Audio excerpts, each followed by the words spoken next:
الحمد لله نحمده ونستعينه ونستغفره ونؤمن به ونتوكل عليه ونعوذ بالله من شرور أنفسنا ومن سيئات أعمالنا من يهده الله فلا مضل له ومن يضلله فلا هادي له وأشهد أن لا إله إلا الله وحده لا شريك له وأشهد أن محمدا عبده ورسوله صلى الله تبارك وتعالى عليه وعلى آله وأصحابه وبارك وسلم تسليما كثيرا كثيرا أما بعد.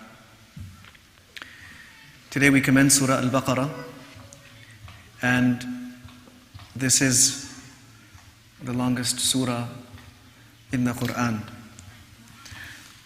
Allama ibn Kathir rahimahullah mentions that it has some 25,500 letters in it and some 6,120 words in it and 286 verses. This is a Madani surah. It covers many aspects of life. It talks about belief. It goes into the details of examples of different kinds of people in relation to beliefs.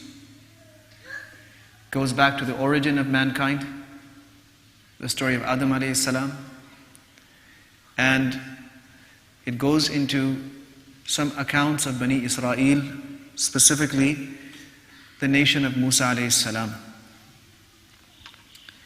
And it draws lessons from events and incidents in the history of Bani Israel. Then the surah moves on and goes into various types of commandments. Those, for example, pertaining to qisas, those pertaining to siyam, those pertaining to hajj, many commandments pertaining to marriage, and many aspects of deen are covered. It's a very comprehensive surah. And the Prophet ﷺ has expressed many fadail, many virtues of this surah. One hadith mentions that everything has a peak. The word sanam is mentioned, which refers to the hump of a camel. It has a height. And the sanam of the Quran is Surah Al-Baqarah. The hadith mentions that the house in which Surah Al-Baqarah is recited, shaitan cannot enter. In fact, one hadith clearly mentions that don't turn your houses into graveyards. And the house that Surah Al-Baqarah is recited in, graveyards meaning there's no actions, there's no activities going on, there are no a'mal going on. The people have become incapable of doing good deeds. The graveyard is filled with such people. They're there under the ground, but they're incapable of doing anything. So don't turn your houses into something like this and recite Surah Al-Baqarah in those houses. Shaitan cannot enter it, and if shaitan is there, he will flee. There are virtues of specific verses, such as Ayatul Kursi. We spoke about some of them in previous durus pertaining to getting protection from Allah subhanahu wa ta'ala. And when those verses come, inshallah, we will talk about those virtues a little more. Usayd ibn Hudayr radiyallahu anhu, famous sahabi, was reading Surah Al-Baqarah in his salat and tahajjud. And as he was reading, his horse started getting excited. Started moving around and sort of kicking, and so when he became silent, the horse also settled down. And again he started reciting, the horse became excited again. Now, his son, Yahya, was sleeping nearby. So he was afraid that the horse he might trample my son. So, whenever he would start reciting, the horse would start getting excited. So he paused, he finished his tilawah, and he went outside. When he went outside, he saw this sort of a cloud of light he describes it as a dhulla, like something coming from the sky, but it's filled with lanterns. Something like lanterns, and it's coming down. And he said, I went back inside, I went out, I saw it, and he said, I stopped my recitation. Next morning, he went to the Prophet ﷺ and told him, this is what happened. So, Nabi ﷺ said, Iqra ya ibn Hudayr, you should have kept on reading. He said, Prophet of Allah, I was afraid that the horse might trample my son. The Prophet ﷺ said that what you saw descending from the sky, what looked like lanterns, those were malaika coming down to your recitation of Surah Al-Baqarah. And if you had continued reciting till morning, then when the sky became lit, when Fajr would come out and people started coming out of their houses, they would have observed that. It would have stayed there for them, and all the people would have witnessed this karama of yours, that all these malaika coming, descending, listening to your tilawat. And this is not an isolated incident. The same thing happened with another famous Sahabi, Thabit ibn Qais ibn Shammas, who was one of the khatibs in the time of Rasulullah sallallahu alaihi wasallam, very powerful orator. And this was not his report to the Prophet sallallahu alaihi wasallam. His neighbors saw that we saw this light descending over the house of Thabit. I said, "O Prophet of Allah, it looked like lanterns coming down from the sky." The Prophet sallallahu alaihi wasallam said, "Yes, he must have been reciting Surah Al-Baqarah. Those were the angels coming down to listen to his tilawat." So this is indeed a very powerful surah. Once the Prophet ﷺ was sending out a group out in the path of Allah. So before sending them, he inquired about how much Quran each person knew. So everyone mentioned, I know this, I know these surahs, I know this much, I know this much. Then one of them, who was the youngest, when he was asked, he said, I know such and such surahs, and I also know Surah Al-Baqarah. The Prophet ﷺ said, you know Surah Al-Baqarah? He said, yes. He said, okay, but you are their Amir. Now, a senior Sahabi who was in that Jamaat said, O Prophet of Allah, I was going to memorize Surah Al-Baqarah, but I was afraid that I might not be able to recite it in Tahajjud. Because once you memorize, you have to recite it. So I was afraid I won't be able to recite it. The Prophet ﷺ said, no, learn the Quran and recite the Quran as well. And that's when he gave the example that someone who memorizes the Quran and also recites it at night is like a sack, a pouch that is filled with musk, and it's open. And he carries this sack with him wherever he goes. The fragrance of musk spreads everywhere. And a person who memorizes it but doesn't recite it, it's also like a pouch filled with musk, but it's tied, so the fragrance doesn't come out. So like this, there are numerous fadail of this surah. In the time of the Sahaba, radiallahu anhum, the method of memorizing was, as the Sahaba mentioned, that we used to memorize 10 verses at a time, and then we wouldn't move on to the next set of 10 verses until we had fully understood the first 10 and we had learned how to apply them in our lives. So someone in the time of Rasulullah ﷺ, somebody who had memorized Surah Al-Baqarah had a very high status as a person of great knowledge, because Surah Al-Baqarah is filled with so many different types of ulum. So someone who had really mastered it, it wasn't just they're memorizing it so they can recite it, but they had actually learned it. So may Allah subhanahu wa ta'ala enable us to benefit from this surah and obtain the correct understanding, and also learn the applications. We, due to the limited time of this lesson and the fact that it happens once a week, we cannot go into too much detail, as much as sometimes we would like to hear, or sometimes as much as I'd like to share. But we'll try to go through it so we understand what is called the murad of the ayah. What is meant by this verse? So if there is a meaning, attached to that verse, what is its meaning? If there's an implication, what is it implying? If there's a background, a story behind it, what is that story? If there is a person or people being referred to, who are they?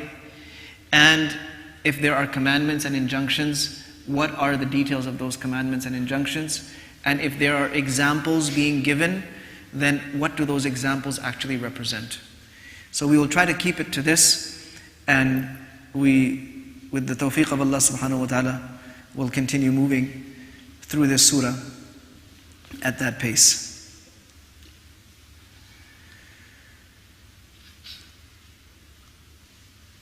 Bismillah ar-Rahman ar-Rahim. Alif Lam Mim.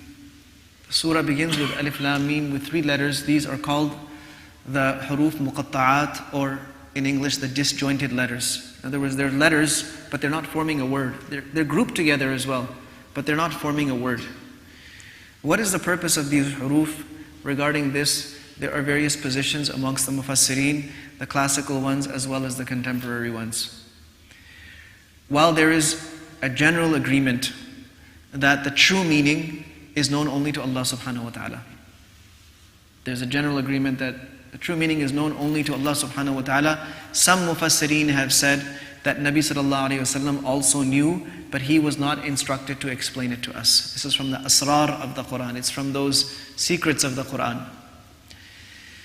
What is the objective of it, or the wisdom behind it?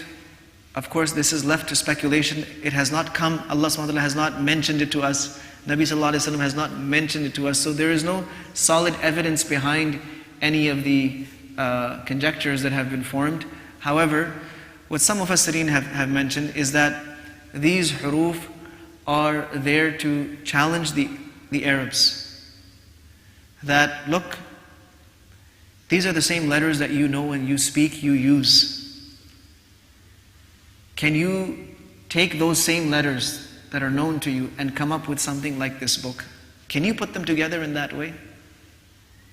So this is one view of some mufassirin.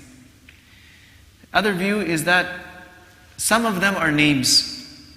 Some of them are names of Rasulullah sallallahu alaihi wasallam, for example, as is frequently said about Yasin and Taha and so on and so forth, that these are names of Rasulullah sallallahu alaihi wasallam. And one of the wisdoms could be that Allah subhanahu wa ta'ala wants us to acknowledge our own lack of knowledge and lack of understanding before approaching His book. Because the question is posed that this book, which is a book of guidance, it's a manual of life, it's a set of laws, regulations, and principles, and everything that humanity needs is in this book. Why then begin it and commence it with 3 letters that are apparently incoherent? Nobody knows what they mean. So one of the positions, and this is a very strong position, is that Allah subhanahu wa ta'ala wants us to first admit our ignorance and then come to this book. Somebody who comes to this book thinking or assuming that they have a great deal of knowledge will not be able to benefit from this book like somebody who comes with a completely empty mind. Like the angels, who in fact know a great deal. Allah subhanahu wa ta'ala has surrendered a great portion of the nizam of this universe to angels, surrendered in the sense that He has given them responsibilities. But when Allah subhanahu wa ta'ala asked them, as we will see coming up in the verses, that tell me, what are the names of these things? They said, Subhanaka la ilma lana. Oh Allah, we know nothing illa ma 'allamtana, but what you have taught us. And perhaps this is one of the first conditions, this is a primary condition for understanding the book of Allah subhanahu wa ta'ala, that approach it with a desire, a zeal to learn, to take from. Don't approach it as an expert. There are people who could be seen as experts of tafsir or experts of a certain kind of tafsir because they've dedicated their entire lives to it. But there is no real expert of the whole Quran. Yes, there are people with immense knowledge, and there are tafsirs that were written Most of them are no longer preserved. They were destroyed in the fitna of the Tatars, the Mongolian horde. But there were tafsirs that extended over 1,000 volumes. And even after writing all of that, the authors said, we have just begun to scrape the surface of this book. In the words of that riwayah of Ali radiallahu anhu in Tirmidhi, that لا تنقضي عجائبه. The wonders of this book will never cease. They will continue until Yawm al-Qiyamah. And what that means is, until Yawm al-Qiyamah, people will continue understanding things from this book that pertain to that time, that context, that were not in the knowledge of other people. And it's a book that Allah subhanahu wa ta'ala opens up to the hearts of people if we fulfill these conditions. So Alif Lam Mim can be seen as the first condition. Don't approach this book as an expert. Sometimes we're inclined to say that, oh yeah, I've read tafsir. I know tafsir of the Quran. I've heard lectures of tafsir of the Quran. Or I'm studying this and that. Or somebody has gone through a great deal of extensive Islamic education. It doesn't matter. Everyone, of course, will approach the Quran with a different level of knowledge. That's taken for granted. But one thing we should all have in common when we've opened up this book is, oh Allah, I don't know. You teach me. And Allah subhanahu wa ta'ala loves this. He loves this humility, especially in front of the greatest book that was revealed to mankind. ذَلِكَ الْكِتَابِ. That book. Literally translated, that book. Hada is for something in front of you, something close by. Dhalika is for something that's a little bit distant. Why is dhalika used? So there are a couple of possibilities here. One is that dhalika is referring to the original book which is preserved in Al-Lawh al-Mahfuz. That's where the actual book lies.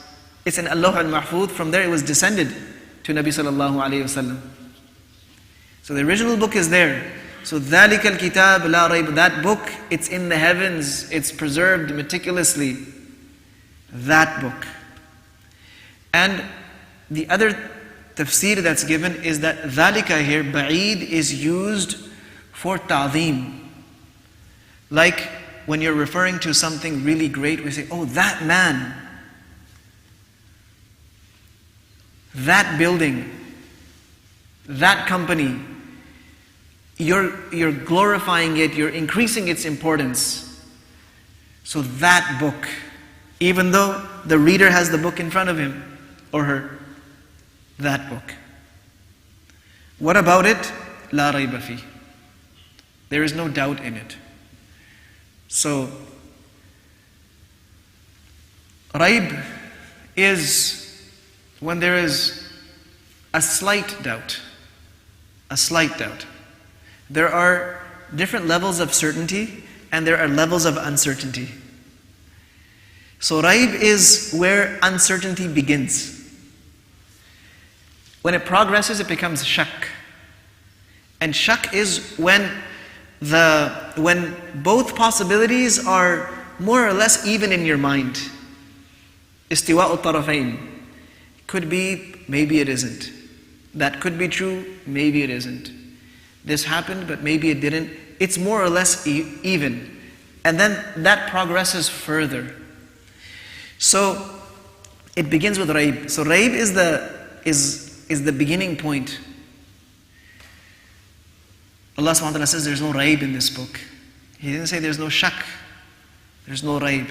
There is nothing in this book that could imply even a slight amount of uncertainty. Everything in this book is certain. Everything in this book is absolute. And in this way, two principles are being given. If dhalika is taken to be for ta'zeem, then the second principle would be that look at this book with an eye of respect and reverence. Don't look at it as a book. And when you look at it with a certain degree of reverence, then even the way you handle it will reflect that. You're not going to walk around swinging it like it's, like it's a novel. You're not going to place it on the ground. You're not going to put your feet towards it. All of these things are mentioned in the adab of the Quran. But where is it coming from? It's coming from the fact that this is the word of Allah. Like Muawiyah radiallahu anhu sometimes would open up the Mus'haf and his tongue wouldn't move. He would be so struck with awe that he wouldn't be able to recite it. And he would just say, هَذَا كَلَامُ رَبِّي هَذَا كَلَامُ رَبِّي هَذَا كَلَامُ رَبِّي. So that reverence needs to be there. It needs to be generated from inside. And that reverence is actually a byproduct of our reverence for Allah Azza wa Jal. Because the superiority, as the hadith mentioned, that the superiority of the kalam of Allah over the kalam of the creation is like the superiority of Allah over His creation. And the third principle would be la rayba fih. Come to this book with a sense of certainty. Don't come to this book doubting what's in it. Otherwise, it's possible that your doubts will continue to increase. If you want to benefit from this book, there are many people that are studying the Quran all around the world. Some people are studying the Quran with a view to criticize its teachings.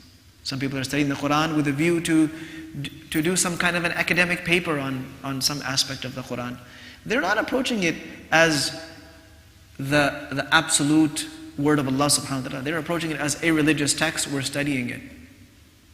You'll find non-Muslims doing PhDs on various aspects of the Quran.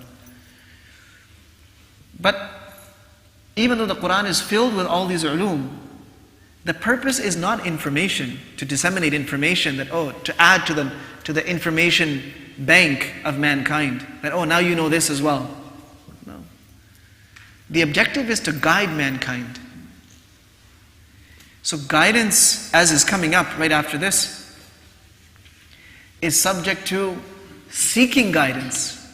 And you should only seek guidance from a source that you are absolutely certain can provide you guidance. Don't seek guidance from a source that you yourself are doubting, because up ahead, it's going to create problems for you. So approach this book with certainty. And if the certainty isn't there, start building it. Start working on it. Start increasing that certainty, that tasdeeq, to affirm whatever Allah subhanahu wa ta'ala has said. آمَنَّا بِهِ كُلٌّ مِّنْ عِنْدِ رَبِّنَا. Where there is a small amount of uncertainty, then what will happen is when a person comes across a verse or a passage in the Quran that they don't understand, because of either their limited understanding, and everyone's understanding is limited, everyone's knowledge is limited, and everyone's perception and ability to perceive is also limited. When they come across a passage like that, it's going to be a roadblock for them. They're not going to be able to move on. It's going to get stuck there, and they're going to say, well, I don't understand it. Remember one thing, that you don't need to understand everything in order to believe in it. These are two different things.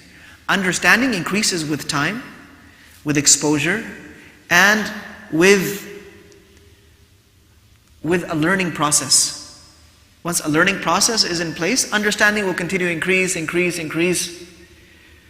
But do I need to understand it all before I believe it? Most of the Muslim world does not completely understand the whole Quran. Most of them do not. Do they all believe in it? Absolutely. So, well, we may understand some aspects of it, maybe a lot of it we don't understand.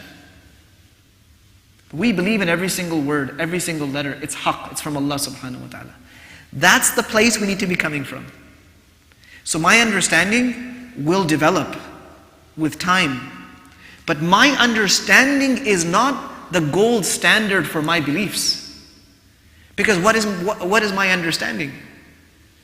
Can we say that we need to understand Allah to believe Him? Has anyone understood Allah? No. Has anyone understood Akhirah? No. Yes, our understanding about these things increases with time, with studies, with learning, with exposure. But to make this the criteria, the standard, if I don't understand it, I can't believe in it, this is not faith. The whole concept of faith comes in because you believe in what was said because of who said it. Allah said it, it's good enough.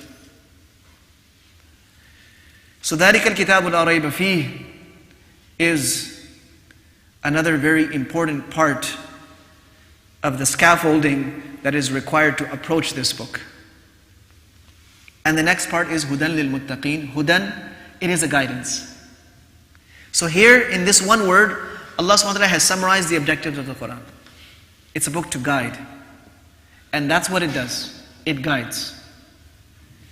So, though it's filled with information,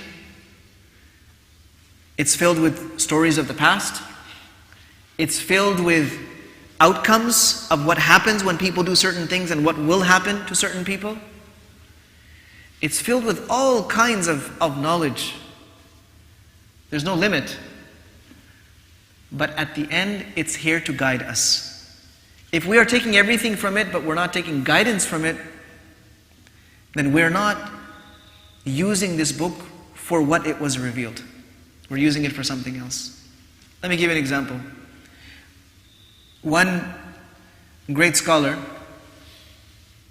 wrote a tafsir, or a book, in which he compared every fact and figure of the Quran to scientific research.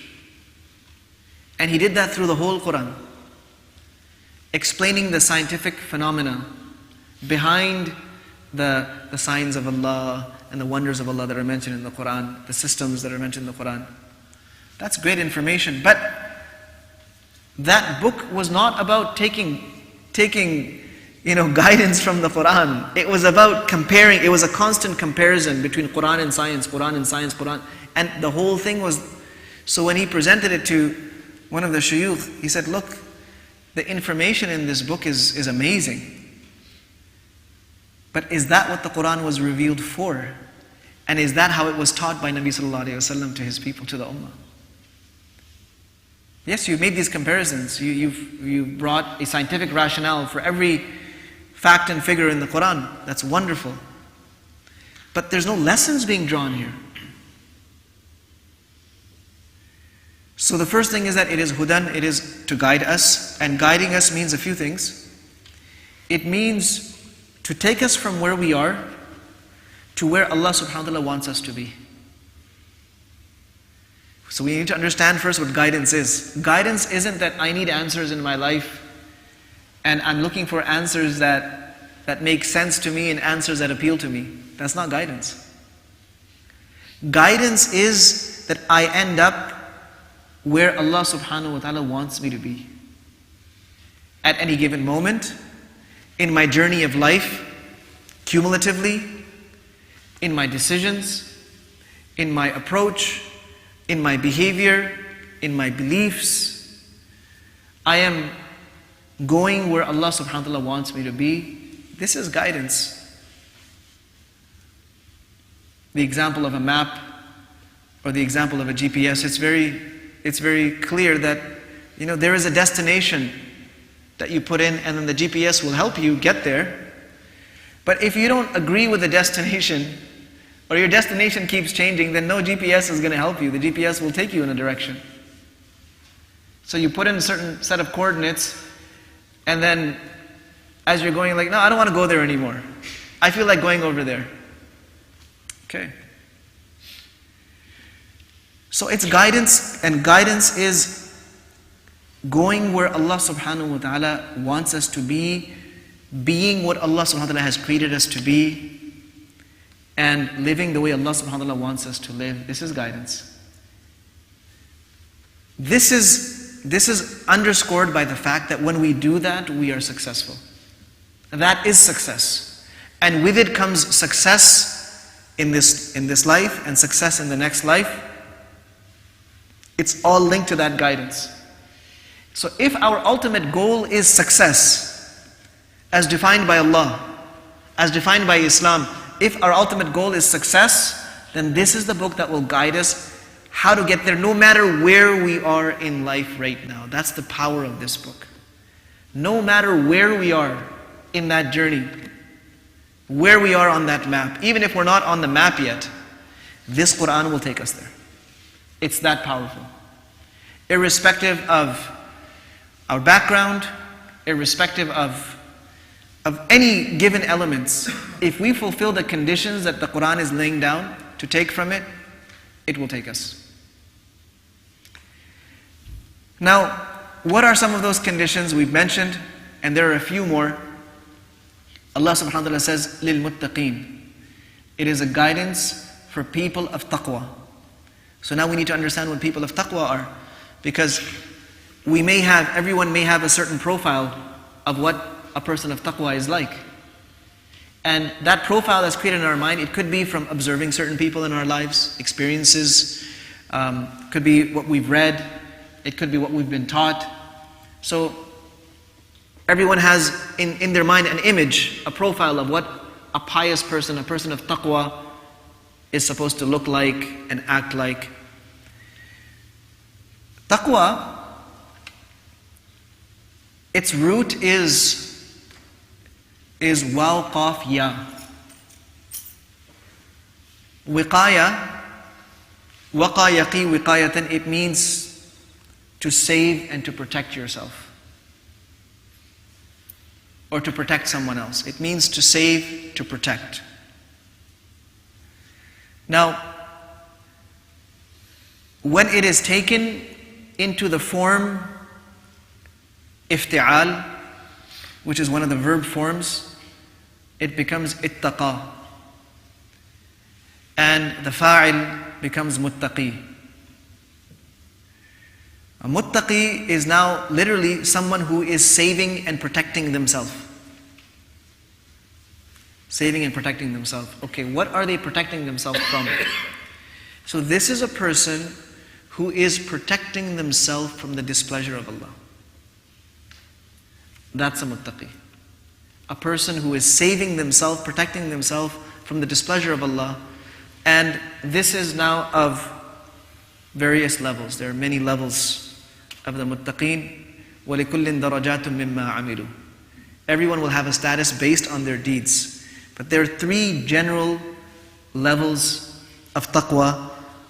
There is the bare minimum. There is the bare minimum level of taqwa, which is that a person abstains from kufr and shirk, from disbelief and from ascribing partners to Allah. This is the bare minimum, and this is also a requisite of Islam. So from that aspect, every Muslim is a muttaqi because they're fulfilling that first condition of taqwa. So what are they doing? They're saving themselves from the displeasure of Allah by abstaining from kufr and shirk. Then the next level, these are general and broad levels. Within them could be hundreds and hundreds of levels. Then there is the next level, which is they're abstaining from the muharramat. Those things that Allah subhanahu wa ta'ala has made haram, those things that are major sins, they're abstaining from. This is the next level up. So a person cannot be a muttaqi until they are fulfilling this basic requisite. So what are they doing? They're saving themselves from the displeasure of Allah. They're protecting themselves from the displeasure of Allah by abstaining from the muharramat. Okay, after this, you'll see another level. They're abstaining from those things which are disliked. They're abstaining from those things which are disliked. Even if it's not haram, but it is disliked. They're abstaining from that. That is the next level up, the third level up. Once a person has passed these three levels and is consistent in them, then above that is a level called wara'. And wara' is when they're abstaining from even those things that have a doubt, that is this something that would please Allah or is it something that would displease Allah? They abstain from shubhat. So these are the levels. The higher a person goes, you see that hidayah, hudan lil muttaqeen, hidayah is linked directly to taqwa. To the extent of their taqwa is the extent of their hidayat. So we learn that taqwa is a major source of hidayat. It is a major condition for hidayat. Hudan lil muttaqeen. Now Allah subhanahu wa ta'ala describes some basic characteristics of the muttaqeen. What are they doing? الَّذِينَ يُؤْمِنُونَ بِالْغَيْبِ. They are believing in the unseen. Now it doesn't mean that they're believing in everything that is unseen. They're believing in those things that Allah and His Rasul ﷺ have said, even though they can't see them. That's what Iman bil Ghaib means. Whatever Allah has said exists, it exists. Allah subhanahu wa ta'ala says, Jannah exists. He says it exists. Allah subhanahu wa ta'ala said Jahannam exists. It exists. Allah subhanahu wa ta'ala said that He exists. He exists. Like this, all of the things that Allah subhanahu wa ta'ala has said. And it includes the promises of Allah. If you do this, then this will happen. Well, I can't see that outcome right now, but I believe in it because Allah has said it. So to believe in all of those things that Allah and His Rasul ﷺ have said, even though we may not be able to see them, this is the basic condition that is being mentioned here. Al-muttaqeen alladhina yu'minuna bil ghaib. Now they have Iman bil Ghaib, but it's not all just in their heart. They're also fulfilling the basic requisites of worship. And from all the worships, the most important is Salat. So these people are yuqimuna as-salah. Now qama means to stand, or to be upright, or to be strong. Aqama means to make something upright, to make something strong, or to make something complete. So, iqamatul salah or iqamul salah means that they are working on their salat to make it as correct, as upright as possible, and as is commonly given in the books of tafsir, that not only fulfilling the fara'id or the wajibat of salat, but also fulfilling the sunan of salat. Performing salat in the case of men, being diligent in performing salat in the masjid with jama'ah. And performing tahara properly, observing tahara of the body, of the clothing, and all of those things. And it also includes bringing khushu' into salah, where there is a sense of devotion in salat. It's not just mechanical. So these are all important aspects of salat. It requires a whole discussion, but we're just hinting towards these things. And وَمِمَّا رَزَقْنَاهُمْ يُنْفِقُونَ. These people are spending from what Allah has provided them. From what we have provided them, they are spending. So just like in taqwa, there are levels that are required in spending. So the bare minimum level is that a person is fulfilling the huquq of the people who have haqq on them, and they're fulfilling the basic haqq of Allah subhanahu wa ta'ala. So the minimum haqq of Allah subhanahu wa ta'ala in wealth is zakat, if a person has enough savings. And a person is spending on those whose expenses are incumbent upon them to the best of their ability. So that is the bare minimum. And then it goes up one level, that okay, now they're spending in charity. They're giving charity. They're spending in channels of khair, in channels of good, helping other people, and so on and so forth. So there are levels. And part of the spending means they're abiding by the limits set by Allah subhanahu wa ta'ala. وَالَّذِينَ إِذَا أَنفَقُوا لَمْ يُسْرِفُوا وَلَمْ يَقْتُرُوا وَكَانَ بَيْنَ ذَلِكَ قَوَامًا. When they're spending, they're not overspending. They're also not being miserly, but they're striking a balance. They're striking a sense of moderation in their spending. All of these things are included in this. Then another tenet of faith, وَالَّذِينَ يُؤْمِنُونَ بِمَا أُنزِلَ إِلَيْكَ. They believe in what has been revealed to you. So specifically, the Quran and all the teachings that have been revealed to Rasulullah ﷺ that are not in the Quran, but they have been given to the Prophet ﷺ. They believe in all of those. So remember, we're talking about believing. It's after belief that you develop your understanding. It's a lifelong journey to develop understanding. And وَمَا أُنزِلَ مِن قَبْلِكَ. They must also believe in what was revealed before you. Because the Prophet ﷺ is doing tasdeeq. he is affirming what was revealed before by Allah. Islam is not a standalone religion that just came up with new teachings and new beliefs. No. Islam is simply a continuation of the chain of revelation that started with Adam alayhi salam. And all the prophets alayhi salam, they received the same basic revelation, and they invited towards the same basic things. Belief in Allah, belief in prophethood, belief in the hereafter. These elements were common, and the worships were also common. Even though the modalities of the worship and the format of the worships would vary, but the worships were the same. Salat, zakat, siyam, all of these things were common. There was no prophet who did not teach his nation about tahara. Yes, the modalities of tahara varied. From the qawm of Musa alayhi salam to the qawm of Isa alayhi salam to the ummah of Muhammad sallallahu alayhi wasallam, there are variations. But the base is the same. So if a person doesn't believe in those revelations, it means they're denying that Allah subhanahu wa ta'ala sent all of these previous prophets. And a person cannot be a Muslim if they are only believing in Muhammad sallallahu alayhi wasallam and rejecting every other prophet. Yes, it's another matter that what happened to those revelations and what happened to those texts and the modifications and the changes that occurred, that is another matter. But that doesn't change the fact that Allah subhanahu wa ta'ala revealed His message, His revelation to those Anbiya alayhi salatu wassalam. And that message was haqq. So we believe in that. And lastly, in this passage, وَبِالْآخِرَةِ هُمْ يُوقِنُونَ. They have firm conviction about the hereafter. Al-akhirah. Akhirah means the last, literally meaning the last.